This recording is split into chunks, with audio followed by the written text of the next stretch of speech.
Rev up your engines!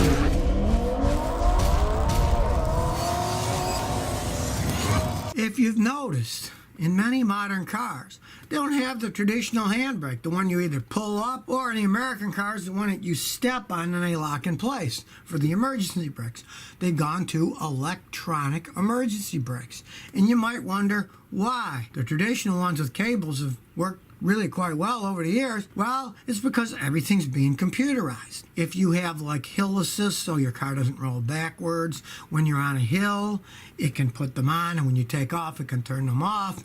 So the computers can actuate the braking system. I find it to be somewhat of a mistake. We've had many problems with failures, especially in the American luxury cars. You got a mechanical cable that pulls, holds it in place. You can feel the tension yourself, know how tight to make it if it is used in an emergency, or if you're parking on a hill to pull it up. You change that to an electric switch with two little motors, one on each side to pull them on.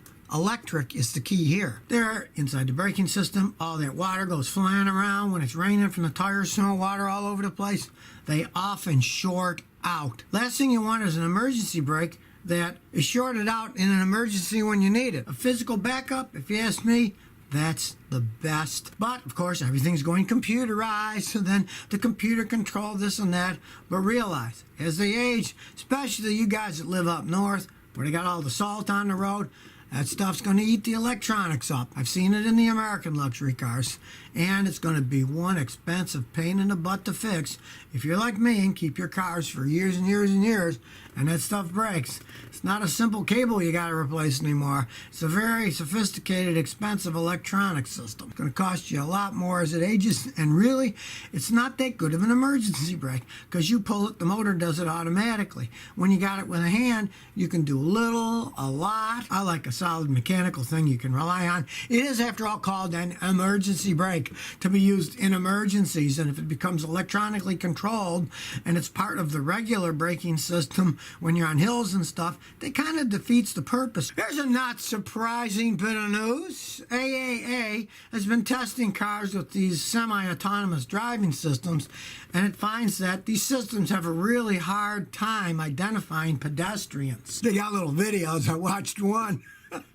They show dummies, well, see they're standing there or moving dummies, and the cars are smashing into them as they walk across the crosswalk. So if you're walking about a crosswalk and people have these autonomous or semi-autonomous cars, I'd be leery about hopping in front of one of them, because they might just plow you over.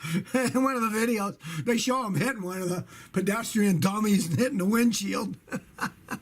And this testing was done at 20 to 30 miles an hour, not that fast of a speed. It especially found out that they had a hard time recognizing small children, which is, the last thing you want to get hit by a car. As I said, there's talk about, the cars are going to be driving themselves soon. No, not really. Sometimes people go too far with this stuff. It's at least a good thing that people are testing these things out now. I read that they were doing testing in Germany, and they found that the autonomous ones were no good at figuring out guys on motorcycles either. They get confused. And that's basic at slow speeds. Imagine what's going to happen at a higher speed. They're really going to get confused. Here we go. We got quality going again with BMW. BMW recalled almost all of their cars that they made since 2018 to fix the backup cameras that don't work correctly. Well, let's face it. People driving BMWs, they really don't care who's behind them. They're just zooming around. So I guess it fits with their entire philosophy of they're just zooming around. They don't care what's behind them. It turns out that they made the cameras too sophisticated so you can adjust the brightness any way you want, but unfortunately it stays at whatever you set it. So let's say you set it for daytime and now it's nighttime, you won't be able to see anything, or vice versa. It's a software fix, but still, it shows that they're supposed high tech. They don't think about the ramifications of this technology till later on. It just amazes me. You think these engineers would think of every possible scenario when they make something, but they put too much tech, too much adjustability, and it's come and bit them in the rear end. And of course, this also covers the Toyota Supra, which is in reality a BMW, so they're recalled too. Well, goodbye to the Cadillac CTS. Cadillac announced that they're stopping production of the CTS. 2019 will be the last year they made the model. Now, these things started at $50,000, and man, you did not get your money's worth in these cars.